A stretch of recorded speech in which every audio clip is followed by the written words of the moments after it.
Welcome to your Barbados Today evening news update for Friday, January 18. Thanks for joining us. I'm Fernella Wedderburn. His ministerial duties pertaining to law and order have been reassigned, but Home Affairs Minister Edmund Hinkson says he's comfortable with the development.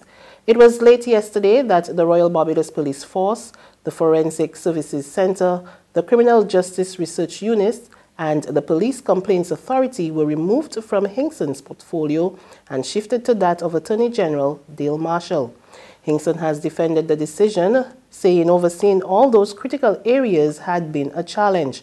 He tells Barbados Today the slashing of his portfolio now allows him to better manage his ministry and to reform those divisions under his watch. The Prime Minister and I would have discussed the issue of the transfer of matters relating to the police to the office of the Attorney General, and I'm in total agreement with the transfer. The Ministry of Home Affairs was constituted immediately after the election, had 14 departments, the majority of them of tremendous significance and challenge.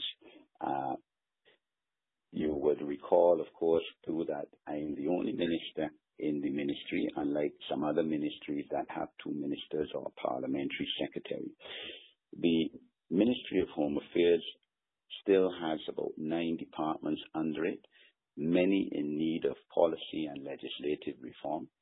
And this move by the Prime Minister allows me the opportunity to better able to concentrate on those areas.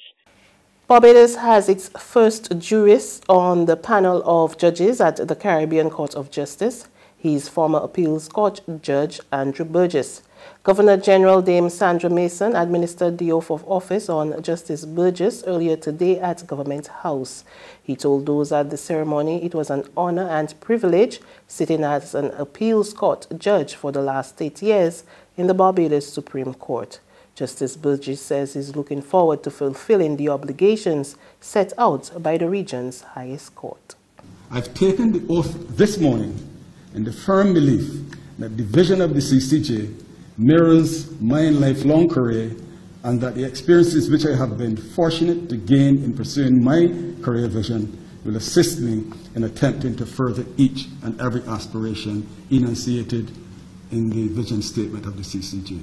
Justice Burgess says he is hoping to create a jurisprudence that the region can be proud of. I am hopeful that I can add to the excellent work which the Caribbean Court of Justice is doing in providing the region with a jurisprudence which is respected not only regionally but internationally. I know that the court has delivered a number of decisions which already are resonating not only regionally but internationally, and what I propose is to work along with the President and the team at the team of judges at the Caribbean Court of Justice to do precisely that, to create a jurisprudence of which this region can be proud. Simply horrendous. That's how CCJ President Adrian Saunders has described the crime situation affecting Caribbean countries.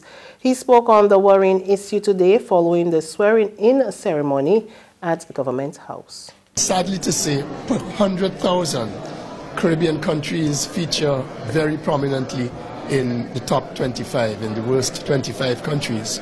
So that crime is a problem. And the treatment of crime is a very intractable problem because there is not one criminal justice system. There are actually several justice systems that have to work in tandem with each other. There is the prosecutorial system, there is the police, there is the prison system, there is the courts, there's probation and welfare. All of these are bodies that have different high command structures, and they all have a role to play in tackling crime, reducing crime, and treating with crime. Justice Saunders also expressed concern about the number of persons on remand awaiting trial around the region. The volume of persons who are on remand in some countries is absolutely horrendous, because these are persons who have not been convicted but are in custody for inordinate lengths of time. And that too is an issue which we have to address. There's regional and international news after this short break.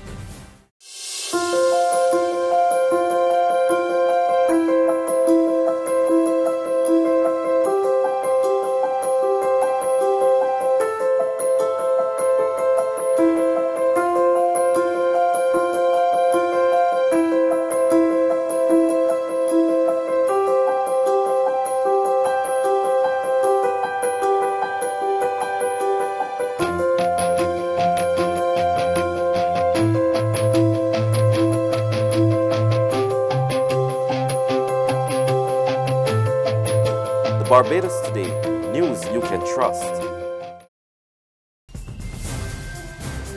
Two developments from our regional neighbors now. Antigua and Barbados Prime Minister Gaston Brown presented an EC $1.2 billion budget to Parliament on Thursday, outlining new taxes and warning tax dodgers that it would not be business as usual.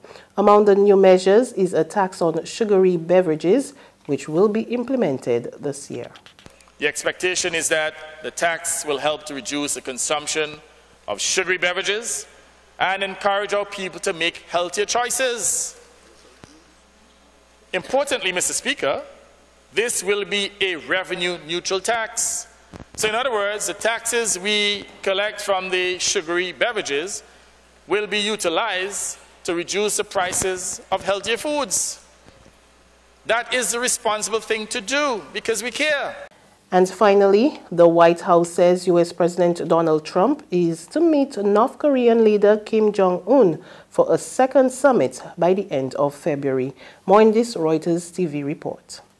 The White House on Friday said President Trump and North Korean leader Kim Jong-un will meet for a second summit near the end of February as the U.S. pursues a deal to eliminate Pyongyang's nuclear arsenal. The United States is going to continue to keep pressure and sanctions on North Korea until we see fully and verified denuclearization. The word coming after U.S. Secretary of State Mike Pompeo welcomed North Korea's Kim Yong-chol to Washington on Friday and after Kim met Trump at the White House. CNN reported that Kim Yong-chol, a hardline former spy chief, is carrying a letter for President Trump from North Korean leader Kim Jong-un. The State Department said that Pompeo had a, quote, good discussion with Kim Yong-chol, but gave no specifics.